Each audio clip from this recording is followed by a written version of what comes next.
All right, everyone, we're going to get started just as soon as the governor joins us.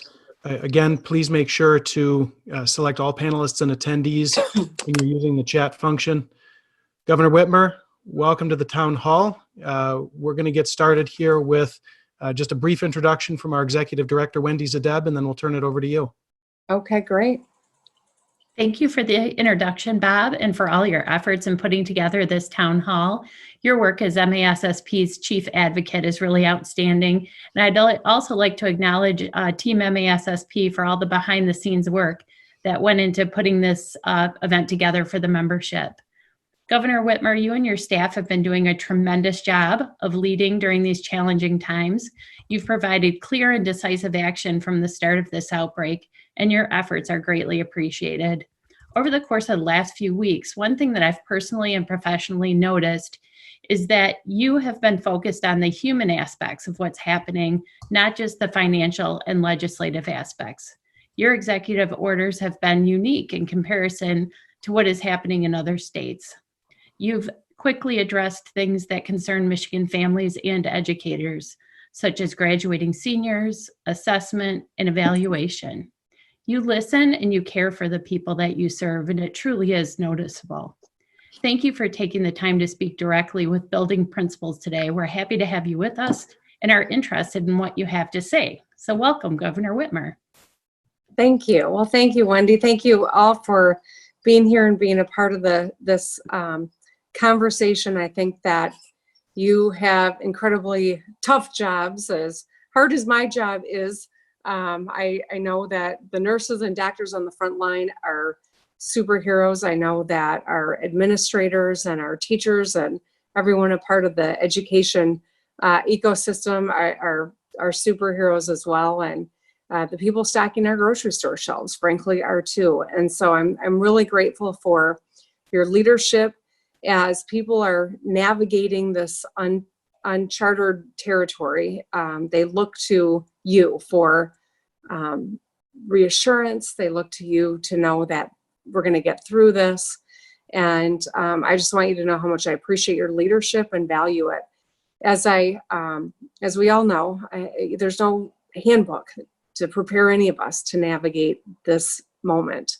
And we know we'll get through it. We've gotten through tough times before as a state and as a country, and we will get through this, but it's going to be incredibly important that we all do our part. And whether it's helping your students meet helping meet your students' educational needs, or it is by encouraging people to stay home so that we can mitigate community spread, or it is by giving a kind word to someone who is on the front line every single day. I really am grateful for all of your important leadership. So with that, I think we're going to open it up and make it more of a dialogue, I hope, right? Yes, for certain. Thank you, Governor. And just to remind folks on the call, we're going to be using the Q&A feature today to moderate questions for Governor Whitmer. If you click the Q&A box at the bottom, you can see that. You can also not only submit questions, but upvote other people's questions so that we can answer the questions that are most pressing for the folks on this call. Governor, I'm going to start by kicking it off with Steve Carlson, who's going to ask a question. Steve, please, as you're coming on, introduce yourself and tell who you are and where you're from. Hi, Governor Whitmer. This is Steve Carlson. I'm the principal at Sandusky Junior Senior High School. That's in Sanilac County over in the Thumb. Thanks for being with us today. Thanks for your leadership with this crisis. Thank you. The question, I represent a district where we have about half of our families that don't have any access to either reliable internet or reliable devices. And so in putting our plans together for continuity of learning, there are some really cool things we can do through online formats that aren't going to be able to reach about half of our students and their families. What guidance do you have for principals like me that are in this boat where we're trying to balance a genuine desire to put the best learning possible out there while working against a limited capacity with infrastructure and devices? Yeah, well, I think you're touching on a challenge and a resource that we know is not universal, and which is precisely why we thought it was really important to let the ISDs and the local leadership fashion solutions for their student bodies.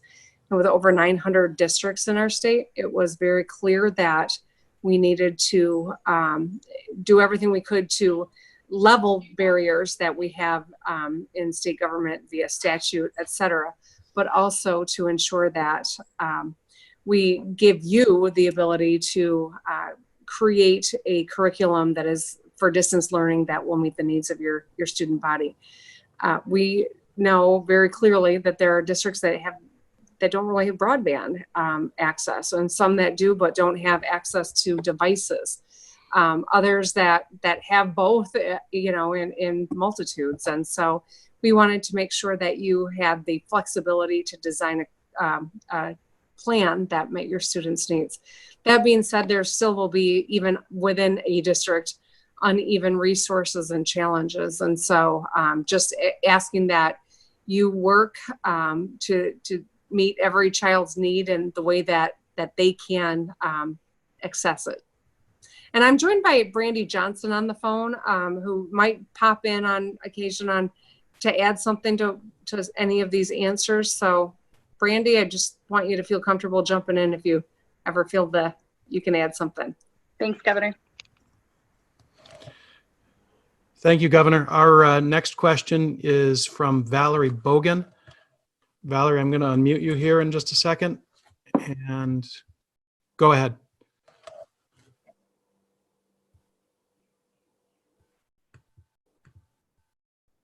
Valerie, are you there? All right. Seeming to be having technical difficulties. I'm just going to read Valerie's question for you, Governor.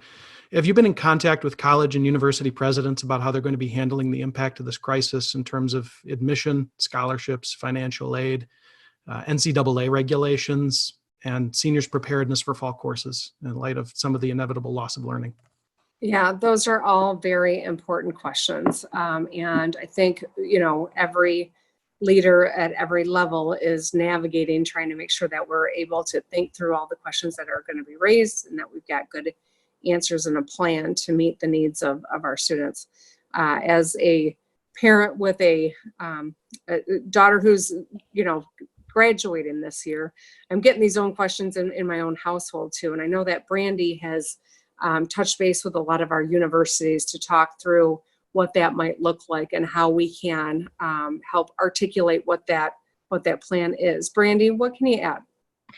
I would just add that, yes, university and college presidents will be bending over backwards to be flexible, nimble, and most of all, compassionate for students that have been impacted because of a loss of learning that had happened, not just for seniors, but really for all high school students. So I certainly expect that they will be more vocal about that grace and flexibility moving forward, and I've encouraged them to do so. The same is true with NCAA. I think that this is obviously not a problem that is unique to Michigan, and that they will be relaxing some of their more stringent requirements around eligibility in recognition of the toll of COVID-19.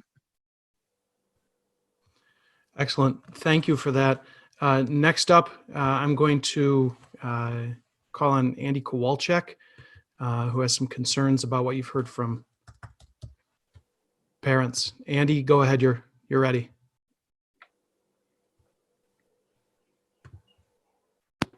Good, Bob. Can you hear me? Yes, I can. Go ahead, Andy.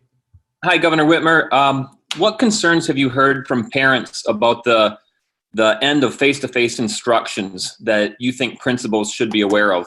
And also with that, were there other concerns from legislators about ending the face-to-face, things that principals should know that you've discussed with them? Yeah, so I think probably nothing different than what you've heard, frankly. That our parents are concerned about making sure that their students get the kind of educational support that they need so that they can go on to the next grade in the fall. Parents who are concerned about, we have a lot of kids in Michigan that get the free and reduced meals, and making sure that they're able to still access that. And, we've seen incredible work on all of you and your teams stepping up to help meet that need. It's been so important. I heard, concerns about, the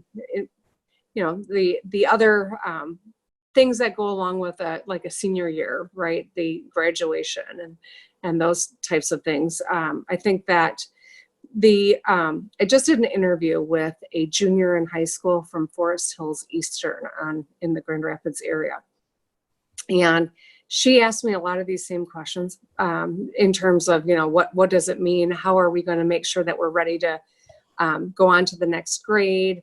What additional supports will there be if there is a learning loss? These are I know, the same kind of questions that parents are asking all across the state.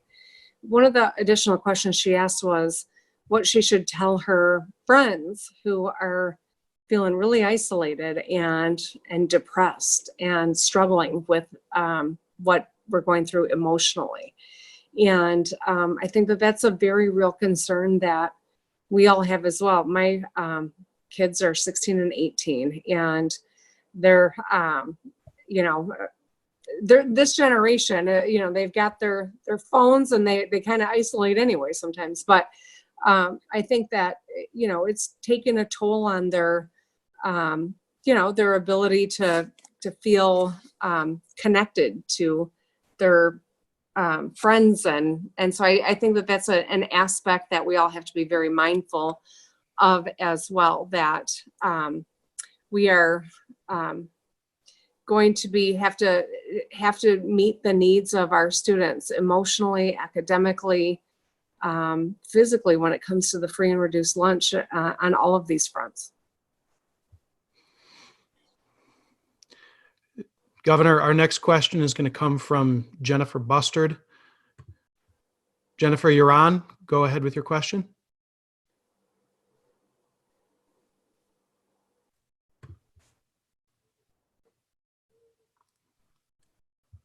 All right. I will. Hi, Governor Whitmer. Oh, there we go. There we go. My name is Jennifer Bustard, and I'm the principal of Mona Shores High School over on the west side of the state. I'm also a mother of twins who are seniors in the class of 2020. And you can only imagine how many text messages they get asking the principal, when are we going to have graduation? So here's my questions. Given the data that you received to this point, do you anticipate that schools will be able to hold in-person commencement ceremonies before July?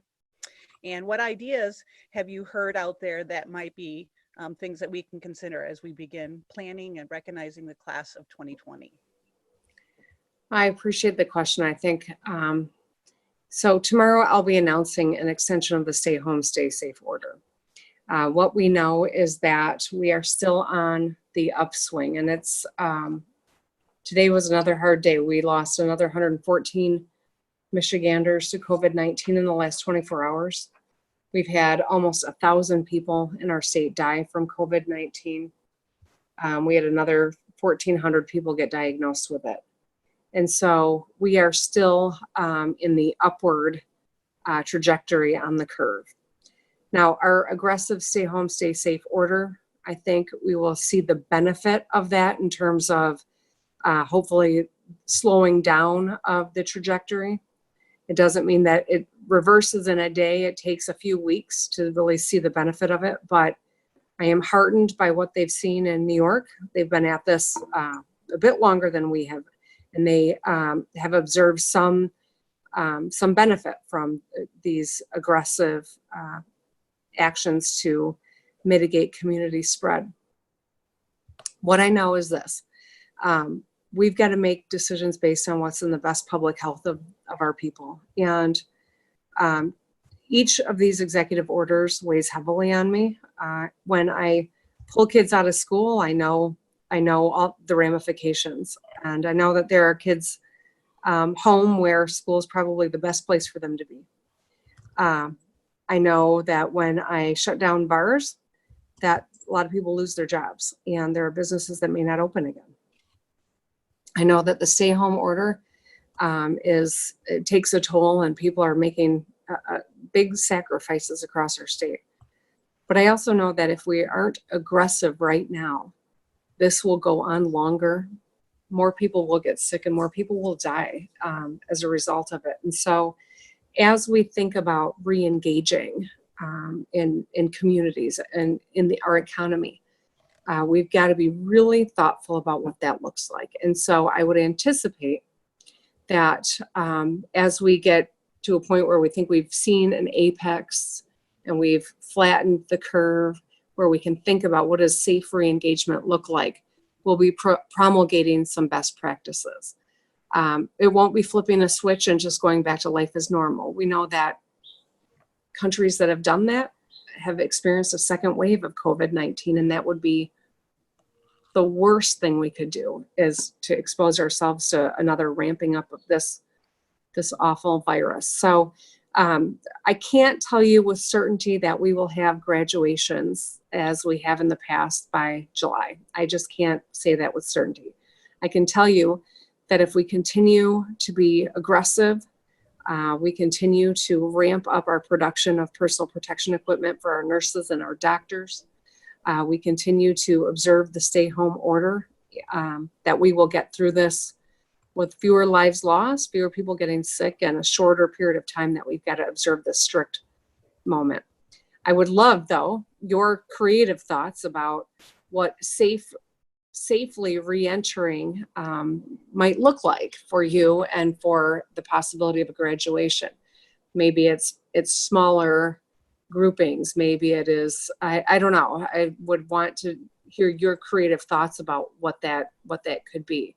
But we probably will still have to observe rules about big groups of people congregating for quite a while after the crisis, after the worst of the crisis is past us. And so that's just an ongoing challenge, and I'll need your help navigating it and your thoughts about how we might honor the incredible milestone for this class of 2020, as well as making sure that they're safe and their families and our communities are.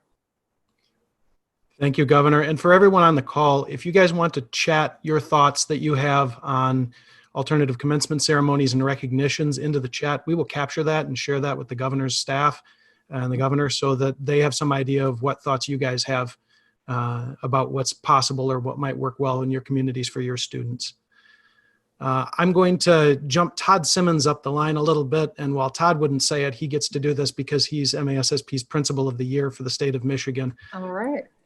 Todd, you're unmuted. Go ahead and ask your question.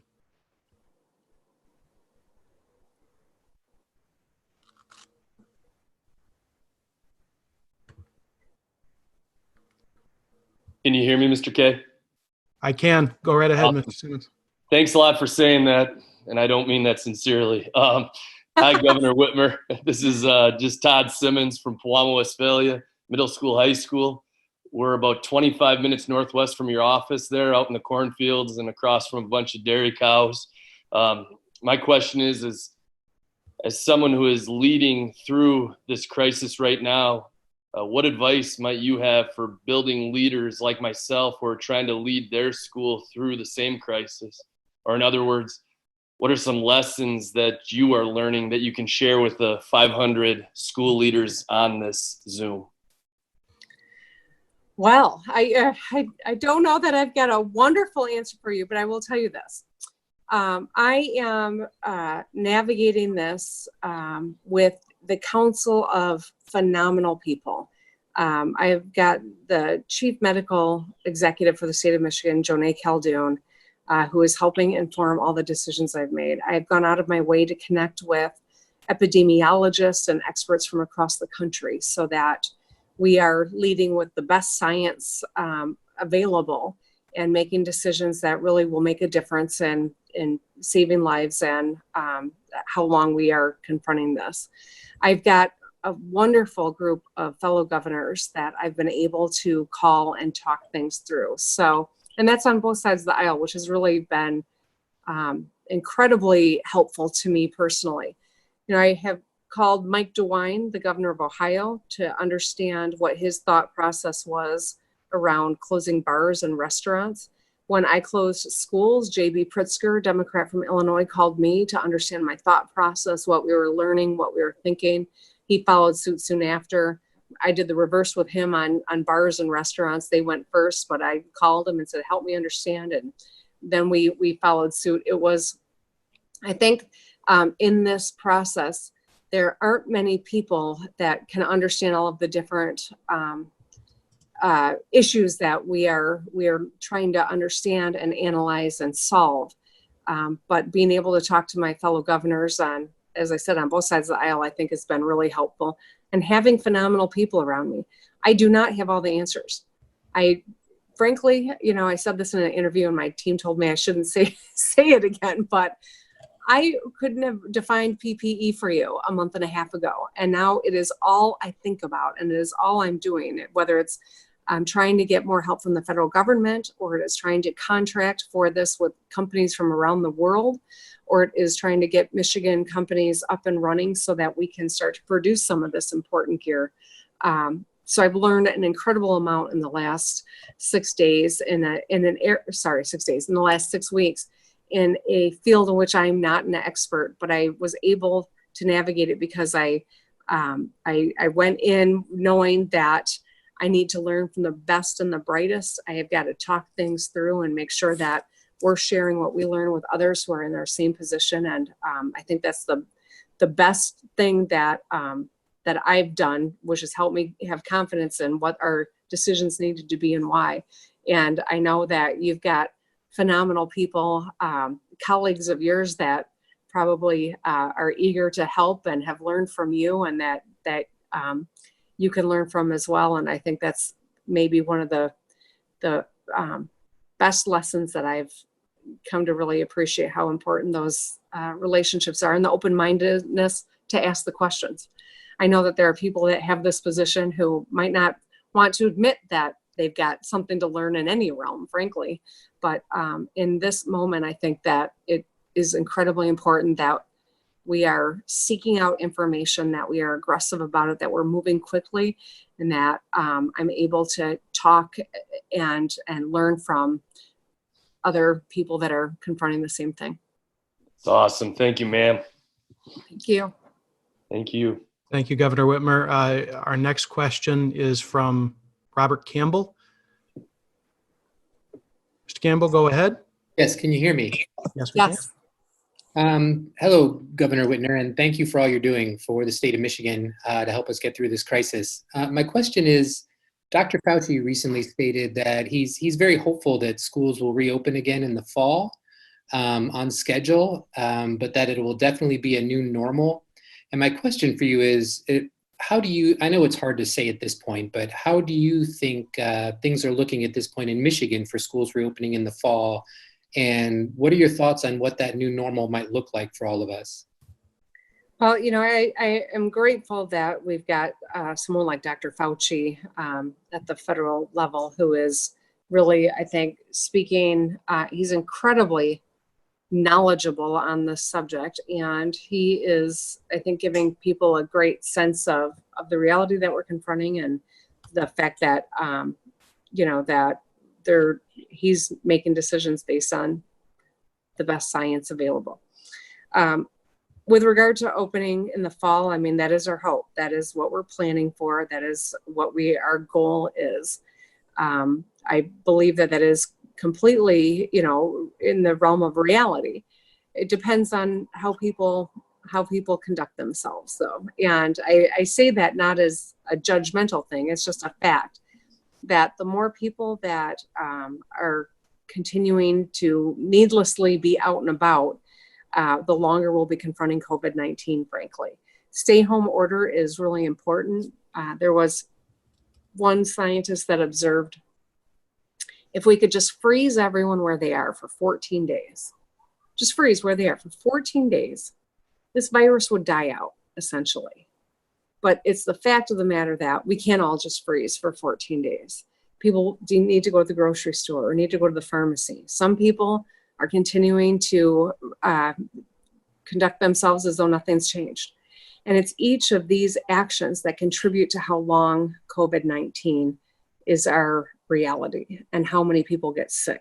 and how inundated our healthcare system gets and how many people die and how long this goes, frankly. And so if people really take this seriously, and there's evidence that Michiganders in particular have, there was a New York Times map that showed where people have traveled the least in the last couple of weeks. And it was Michigan, Ohio, Illinois. I mean, it was these Midwestern states that took this so seriously, Wisconsin, New York as well. And so if people do everything that we're asking them to do and that we're ordering them to do, we could comfortably and in a healthy way re-engage our schools in the fall. So that's my hope. That's my goal. That's precisely why we're being so aggressive now. Having a porous policy makes it less likely that we're going to be able to, and that's why we really have to be aggressive. And that's why I need your help too. People look to you as leaders. They want to know we're going to get through this. They want to know why we're making the sacrifice we are right now, and that this is what it's really all about. Thank you, Governor. Thank you, Governor. I'm going to take moderator's prerogative here and ask a quick question. As the person who does government relations for the association, when you were working with legislative leaders and negotiating this, what kind of concerns did you hear from them about the end of face-to-face instruction for the rest of the year? Especially, what should principals know about that? Well, I think that, it was difficult because there were so many conflicting messages coming out of the federal level, frankly, that kids were immune, that it didn't matter for children. So it really wasn't a good idea to take kids out of schools. That was some of the initial bad information that was out there that I think was legislators were kind of parroting back to us as we made this decision. The fact of the matter is we know COVID-19 doesn't discriminate between age groups, and none of us knows how our body is going to react to this virus. We've heard stories, and there was a story not long ago about a couple of teachers. I don't know what state they were in, but they were two teachers in their 30s, both in good condition, healthy condition. Neither had a pre-existing issue. The woman felt like she had just kind of a mild flu. For the husband, though, it was fatal. And I share that only to, underline how important and how serious this virus is. And closing the schools was the right thing to do, because we know even if kids aren't the demographic that's most at risk, they're at risk. And they come from homes, they congregate, and they bring germs back home as well. And so it was the right thing to do. But the concerns that I heard out of the legislature was, we're primarily, kids need an education. They're not at risk. And what is the plan for ever getting them back into school once you take them out?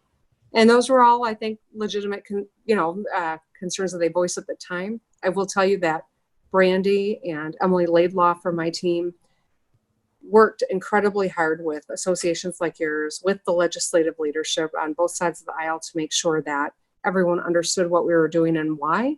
And that I think by and large, they've really been appreciative for the actions we took and our thoughts and plans for how we go forward. Thank you, Governor. I think this is going to be our last question before I know you have a hard stop at 3:45. And maybe you can start to answer this, and maybe Brandy can stay on and finish it. But Seth, you're on. Go ahead and ask your question. Thank you, Governor Whitmer, for taking the time today. This is Seth Tavo, principal at Walnut Creek Middle School in Walled Lake Consolidated School District. So this crisis has obviously caused a massive economic impact on our state. So my question is, do you anticipate this crisis causing a reduction in per pupil funding for the 2021 school year? Well, I don't have a perfect answer for you right now. I can tell you that the treasurer and the state budget office and are preparing for some tough decisions that we're going to have to make around the budget. They think that we could be short $3 billion. And of course, those budget revenues are not just the general fund, but the school aid fund as well.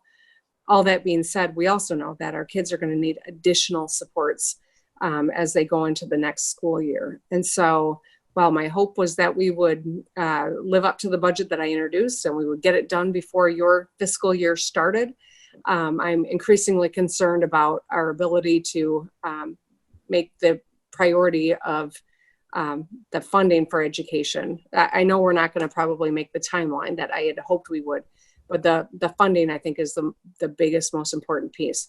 The federal government has already voted on a few supplementals that will send money to the state. The restrictions they put on it were that those dollars could not be used to supplant other resources in a state budget. And this is a bipartisan statement, infuriated governors across the country because all of our budgets have taken a huge hit because of COVID-19. And so we were on the phone with Secretary Mnuchin today to raise the issue of the need for flexibility in those dollars that are coming.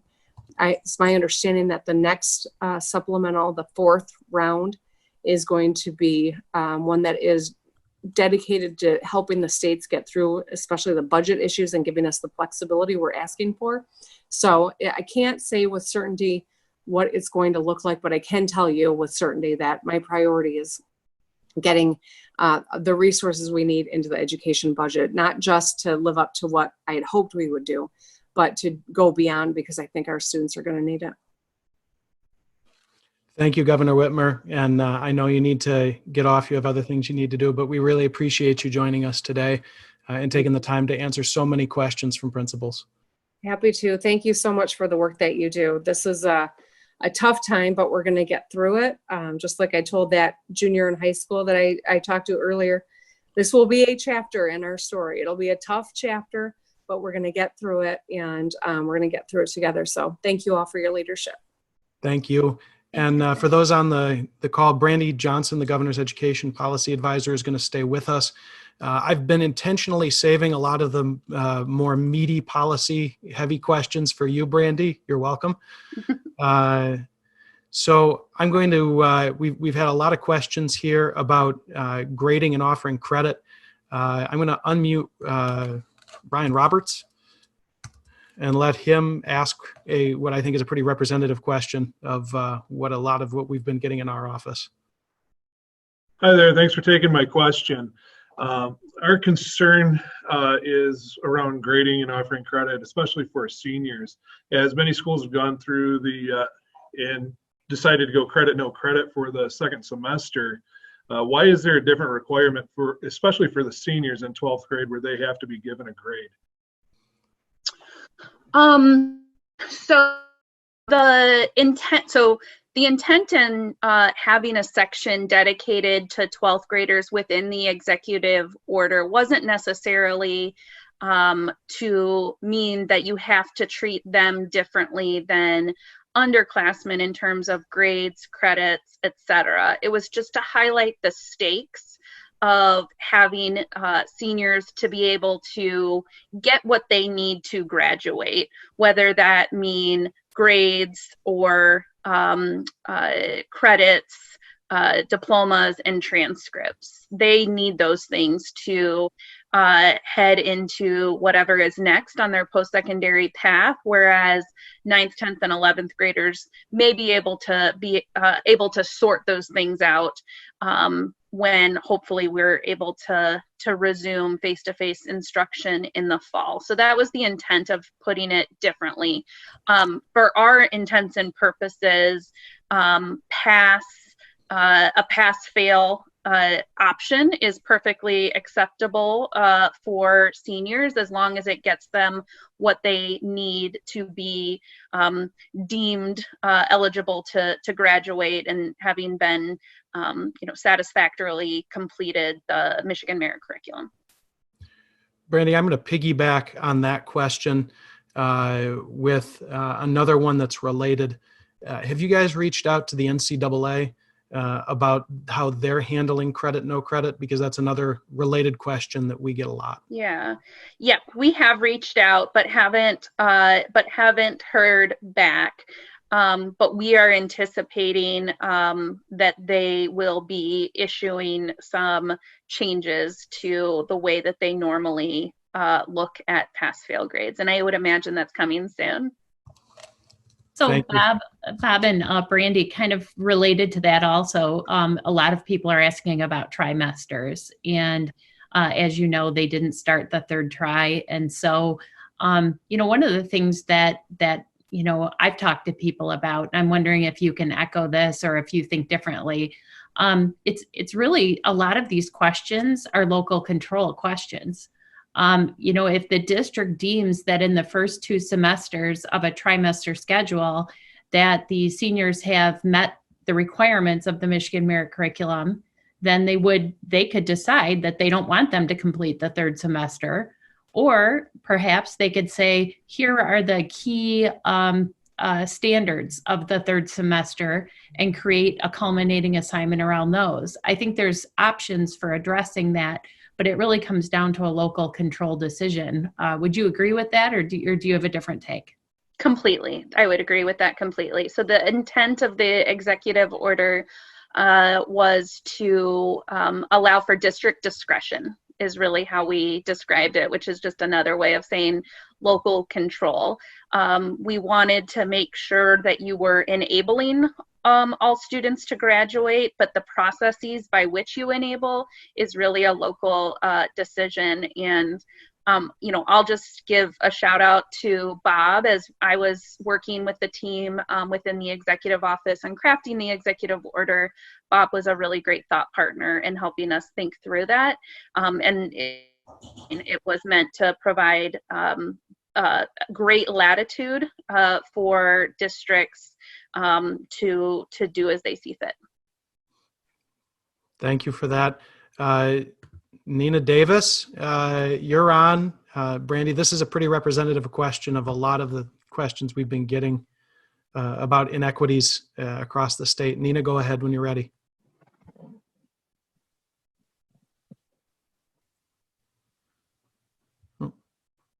Looks like we lost Nina. I'll ask her question.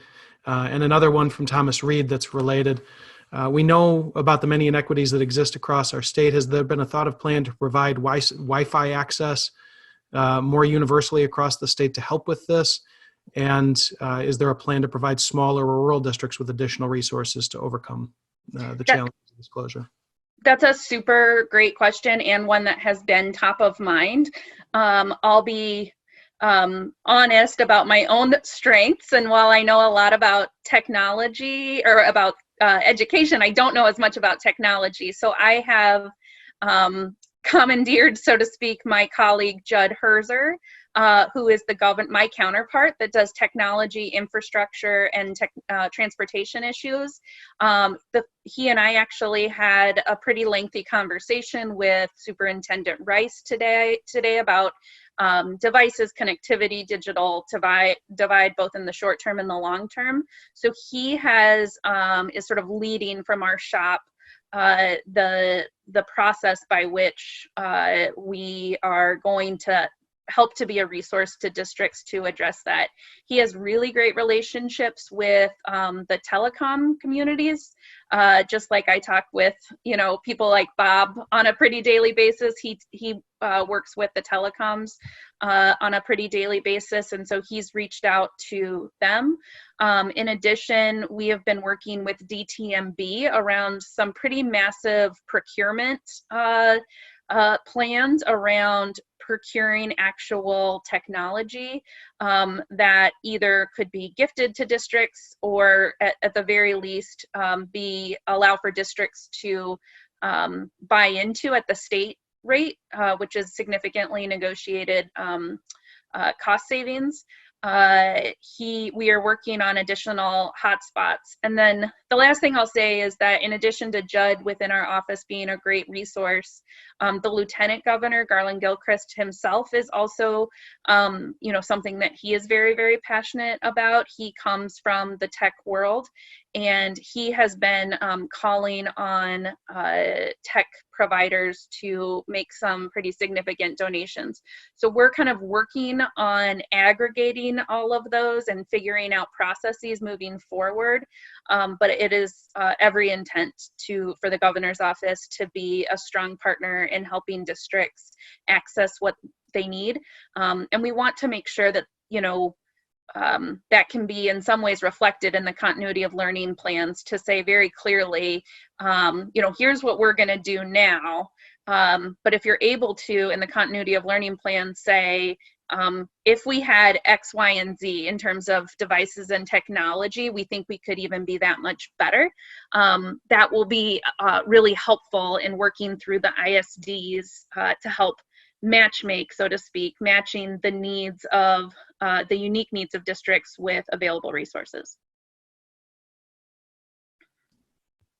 Great. Go ahead, Wendy. You wanted to?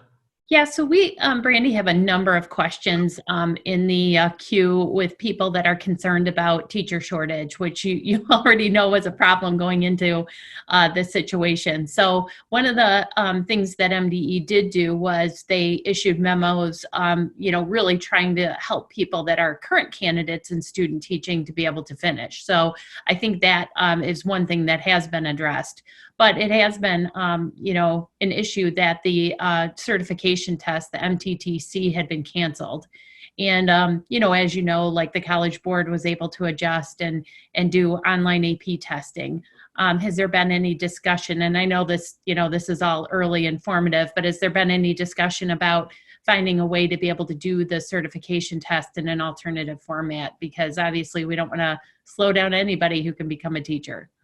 Absolutely, couldn't agree more.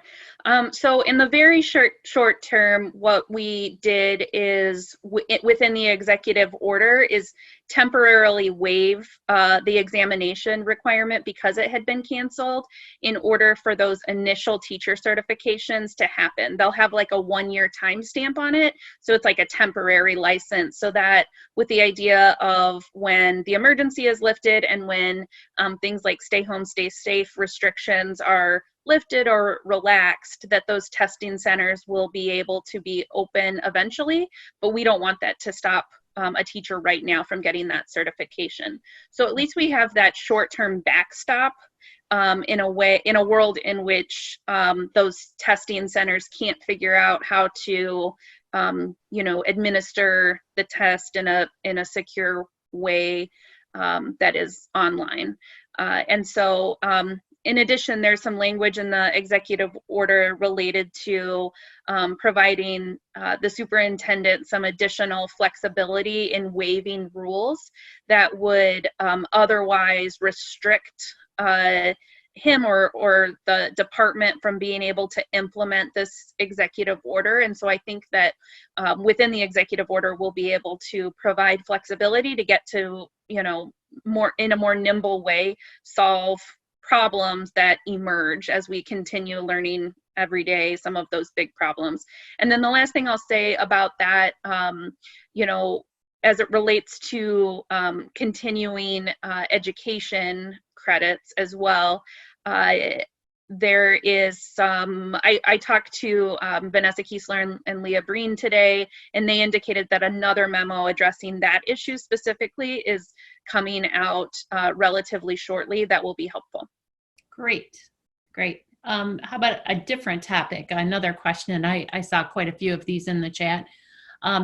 People are starting to run into difficulties with things like food service or, handing out technology. And, I know districts are struggling with what do you do if, employees don't want to come in and, they're concerned about their own health and well-being. And, I know that you've also, heard from people, man, it would be great if instead of having to do food service, we could have, funds added to bridge cards or something like that.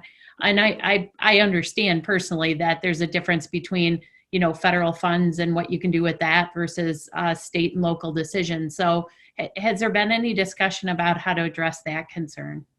Yeah, so that was, the very, very, very long executive order was, as you can imagine, a really painstaking process. We really took every word seriously. So related to food distribution, we deliberately put the word arrange for as an option. So one of the assurances that districts have to provide in order to continue to be eligible to receive state aid is around food distribution. But we say provide food distribution or arrange for food distribution in order to recognize that there is some flexibility around that. So in some districts, we've actually been able to deploy the National Guard to help be that mechanism for arranging for food distribution. I don't think I had got this question today via, someone had asked, what does arrange mean? Could it mean, can we just say to kids, go to the food bank? And I don't think that really gets to the spirit of the executive order. It would be more of a proactive relationship between the district and the food bank to say, here's the problem that we're dealing with locally. Could we partner together to make sure that food distribution happens in a way that maximizes public health and safety? And so I think that there is room for flexibility to work with partners if districts get to a point where they can't actually be the ones to distribute the food themselves. Great, thank you. Thanks for that, Brandy. I'm unmuting Mike Miller, who had a CTE question that's pretty representative of some of the things I've been getting to. Yeah. Go ahead, Mike. Thanks, Bob. Brandy, my question pertains to any conversations the governor's office may have had or is having regarding licensing requirements. So specifically, we have a lot of seniors who are working towards certifications and in some instances are precluded from counting those hours towards requirements towards that certification. I'm thinking of our Corrections Academy with the Michigan Sheriff's Coordinating and Training Council, and then cosmetology programs. And I know some of those details are still being worked out, but just wondering if you've been privy to any of those conversations and what those outcomes might look like. Yeah, no, so I'm aware of the problem, haven't been privy to any of the solutions per se. I will say in terms of things that are licensed by the state, so LARA licensing for occupations, we have a lot more latitude versus certifications that are issued by industry or other third party. And so I have worked, especially related to health licensing, things like CNAs, things like things that the state actually licensed. We have, phenomenal partners at LARA who want to be as flexible and nimble as possible, particularly for those professions that are needed most during a pandemic.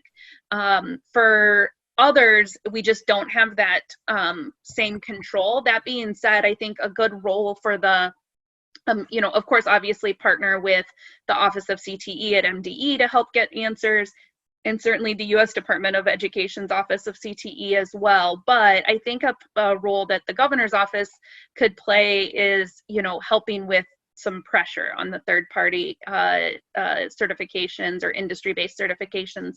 And if there is a role that we can play, then I certainly would be very happy to sort of pose the question if there is an owner of a certification that is being particularly inflexible. Thank you very much. Yeah. Thanks, Randy. Brandy, sorry, goodness. I'm going to jump in here with a question that I've gotten quite a bit of regarding evaluation. Yeah. Districts are hearing a lot of different opinions from school attorneys right now on how to handle the provision in the executive order that suspended Section 1249, particularly as it impacts non-renewal, layoff, recall, merit pay. Is there any guidance you can offer relative to the intent of the EO with handling those types of questions, or for a district that might be facing layoffs this year?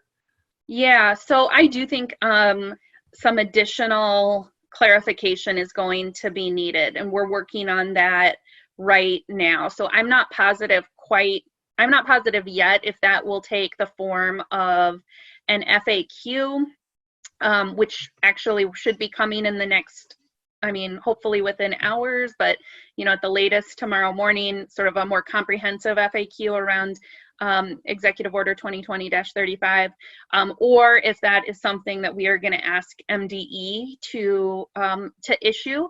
We have a really great process working with MDE right now where we are collaborating on memos and guidance, and so that is certainly an option. In terms of the intent, really, the intent was to recognize that spring assessment data couldn't possibly be used for evaluation. And so that's the reference to 1249. Obviously, without MSTEP and the SAT or the MME, the way our evaluation laws written, we wouldn't be able to use that data as part of an evaluation. So that was the intent. The intent was not to weigh in on those other issues that extend from evaluations related to probationary or tenure or merit pay or certifications, et cetera. And so we do recognize that that needs some more clarity to the field, and we are actively working on that. Thank you for that. We had a question from Daniel Mercer, and it's gotten a lot of upvotes. It's around mental health. Schools around the state are struggling with meeting student mental health needs as it relates to trauma already. This is going to be a traumatic moment in the lives of all of our students. What resources do you think the state might put toward trauma and mental health support for schools so that they can help support students moving forward? Great question. So far, the resources that the state has provided are limited. Although if it has not been issued yet, and maybe any one of you could tell me. Today, there was a guidance or a resource put out around this issue that was co-published by Superintendent Rice and DHHS Director Robert Gordon. So if it hasn't gone out to the field yet, it should. I mean, it might be in your inboxes right now. And so that is one resource, which takes that trauma-informed lens. And so I think that's a really good starting point. Beyond that, and obviously not interrupting funding, existing funding for mental health. So beyond that, I think we need ideas and recommendations on ways that the state can support. But I do know it's a particularly important topic to Superintendent Rice, and it's something that he wants to do more on, and we certainly support that. Thanks for that. I'm going to unmute Shauna Grew next, who had a great question about framing the issue about people saying that school's closed. While she's getting unmuted, I'm going to ask you a question, which is, if I'm reading the EO correctly, the EO does allow parents to come into school buildings for the purposes of picking up supplies, cleaning out students' lockers, that sort of thing, right? Yeah, that's right. Particularly if it will help facilitate the continuity of learning plan. That's the intent. So Brandy, just to clarify on that, so if students have textbooks and things in their lockers that they need to get access to, the EO suggests that the parent comes in to get that rather than the student, or does that not matter? So the EO is written to have the parent do that, recognizing that an adult has the ability to be really smart about social distancing in a way that sometimes students or children are really still figuring out. So an adult can, make an informed decision about if they should wear a mask when they're doing that, and sort of putting their own, setting their own risk comfort level with doing that. Great, thank you. Thank you. And Shauna, you should be live. Go ahead. Thanks, Bob. Hi, Brandy. My name is Shauna Grew, and I'm from St. Charles Community Schools in Saginaw County. And I keep hearing the phrase school is canceled. Families and students know that they can't be held back for what they don't complete. What do you recommend we tell our families that are choosing not to do any work, continue to use the phrase and know they're just going to be moved on to the next grade level? I mean, that's a super good question. And, the executive order doesn't say that. If it really doesn't say anything about promotion or retention, it uses the phrase penalized. The intent for that was really about recognizing not so much the students that are just completely choosing to opt out, but rather the student who may have had a parent lose their life to COVID-19, and it being unreasonable for them to expect to fully participate in the continuity of learning plan. So, you know, I would suggest that you know, this executive order really just deals with this school year, period. The only reference to next school year is related to start date. That is the only, that's the only issue related to 2020, 2021. And that, you know, there is nothing that would disallow a district from requiring remediation efforts, sort of making up some of that learning in the fall. It can't be done, you know, in a way that is, you know, strictly punitive to those that, you know, really were directly impacted by COVID-19. But it's another good example of something that we recognize will have to take local control and district level discretion. And you know, students should know that, and families should know that, you know, if they are able to participate in choosing not to, it will put them at a disadvantage for succeeding in, you know, future coursework and opportunities. Thank you. Brandy, our next question is from Tom Leitz. Tom, you should be unmuted. Go ahead when you're ready. Thanks, Bob. My question, Brandy, is regarding part of the EO that suggested that March 11th was essentially the date that senior learning could no longer be penalized, that if they were done at that point, that they were going to move on and would be okay to graduate if they were on course. Was there an intent in the EO that seniors continue to work past that date as is intended for our underclass people? Or did it assume that seniors are in fact complete? Similar to Shauna's question, we're getting that language and that pushback, and just curious as to what the intent of the EO was. So it's certainly more of the former than the latter in your question. So the sort of awarding credit based on coursework completed by March 11th was meant to be one option for school districts, but not even necessarily the preferred option, or certainly not the mandatory option. It was one thing that one scenario that a district could consider. Certainly there is a responsibility for districts to continue instructional opportunities for seniors beyond March 11th, and we hope that seniors partake of those opportunities to the fullest extent possible. But ultimately, how you award that credit is up to you.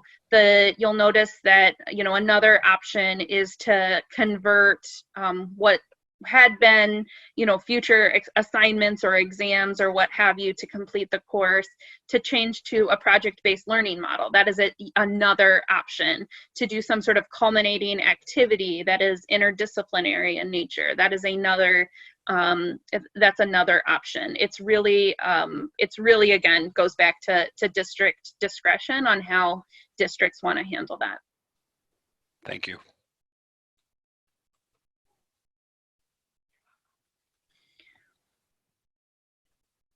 And I saw, just real quick, I saw, you know, in the chat this conversation about, you know, how we should avoid saying, you know, schools are closed, and we completely agree. And, you know, even the governor has really gotten that out of her vernacular. And in fact, if you notice, and this was sort of a last minute change, but the title of the executive order is Provision of K-12 Education During the Remainder of the 1920 School Year. It is not the school closure EO, it's the provision of K-12 education EO, and that was very deliberate based on these exact conversations. Thanks for that. And respecting your time, we're going to make this the last question, and moderator's prerogative, I'm going to ask it. But the question actually comes from Kyle Metayer. Legislatively and policy-wise, what do you think the silver lining of the COVID-19 crisis is going to be in terms of education and how can we come out of this crisis better equipped than we were going in? Sure. So two. One, I think it did shine a big, huge spotlight on the digital divide. And so if we're able to use this time and potentially these new federal resources to do things like, do a better job expanding broadband into rural communities, or bolstering districts one-to-one initiatives, or helping telecom companies think about ways to provide low-cost internet to low-income households that have children, that is certainly a silver lining.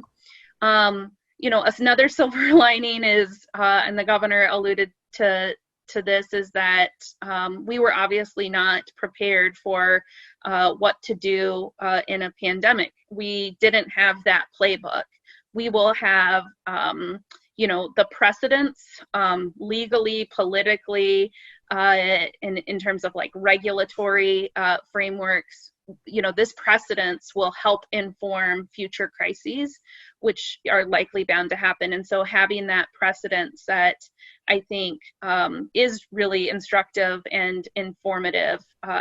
The amount of executive action that has been taken over these last 6 weeks has been, frankly, stunning and unbelievable. As like a political science nerd, this is to see how the executive branch has been able to act pretty unilaterally because of the nature of the crisis, I think has helped inform, how those emergency powers work, and we've stretched and tested them in every way possible. And then the last thing I'll say is that I think, a huge silver lining is just around how much compassion and grace that all of this has provided in all of us. I think, I have this really awful task of updating people like Bob and other important stakeholders every single day right around noon how many people have died.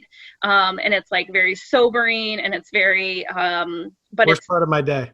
Worst part of my day too is when I send the text about how many cases we have and how many lives were lost over the last 24 hours. But I think it has made us all be a little bit more compassionate with each other. It's made us all appreciate our loved ones more. I've been checking in with my dad more frequently, and my loved ones. And I think this is going to be really, particularly for young people, obviously their generational moment. I also did a town hall with the governor a couple days ago with Detroit student leaders, so like student council presidents in Detroit, and I shared with them that when I was their age is when 9/11 happened, and it was very, it certainly changed my world outlook. I was 18 years old, and so, and that was, basically almost 20 years ago. And so this is that for them, and it's gonna, ultimately make them stronger, more compassionate, more flexible humans for the next generation. And I think that's a huge silver lining. Thank you, and thank you for your time, Brandy. Wendy, did you have any last things you wanted to add before we? One of the things I forgot to talk, and I'll make sure to give Bob an update later this evening, is in just a couple of minutes at 4:30, the governor is going to be speaking with, and Governor and I are going to be speaking with David Coleman, the CEO of College Board, about all the work that they've obviously done in Michigan around things like AP and SAT and PSAT, and I know things that are very near and dear to the hearts of high school principals. She's going to also ask him very directly about providing some additional supports to Michigan students, high school students specifically, because of the toll of COVID-19 on our state, and recognizing that juniors in particular have some hills to climb as they return back and then get ready to pursue post-secondary education, as you all know, is a particular passion of mine. And so I will certainly report back to Bob so he can share with your membership, what we learned from College Board. Great to hear. Worth sticking around till the end, guys. Thank you so much, Brandy. We really appreciate your time, and also obviously that having the governor come in. And I think some of us were disappointed that Kevin didn't make an appearance. I know. I'll try to see if Kevin can do some extra tweets tonight. It'd be great.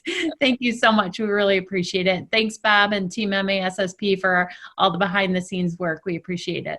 And just Awesome. a note for everybody that's on, we're going to capture, as I said at the beginning, all the chat and all the questions, and we'll be sharing anything in both of those with the governor's staff so that we can get answers to anything we didn't have a chance to get to today. Thank you Yep. all very much for your time.